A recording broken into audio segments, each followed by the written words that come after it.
আমি সুমিত্রা হিজরা, ফুলবাড়ি থানা, কুড়িগ্রাম জেলা। আমি ধরলা নদীর পাশে আমার বাসা। বন্যার সময় ৮-১০ দিনের পানি থাকে এই জায়গায়। কোথাও আমরা যেতেও পারি না, খাইতেও পারি না, অনেক আমার কষ্ট হয়। কোথাও যে আমরা হাত পাততেও পারি না, আবার কারো কাছে আমরা চাইতেও পারি না। অনেক লোক আছে, কেউ দেয়, কেউ বলে এই বন্যার সময় আমরাও খাইতে পারি না, আপনারা আবার কই থেকে আসছেন, কি চাচ্ছেন, কি দিব। আমাদের ফ্যামিলি নিয়ে অনেক সমস্যা।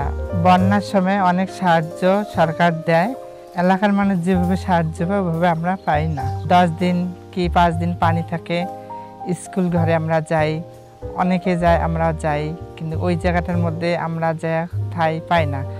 সবাই পায় কিন্তু আমরা হিজড়া দেখে পাই না। সরকারের কাছে আমার একটা দাবি, কাজ দেখ, আমরা কাজ করে খাইতে চাই, কোথাও যেন আমার হাত পাতি খাওয়া লাগে না। আমরা মানুষ, সাধারণ মানুষের মতন করে বেঁচে থাকতে চাই।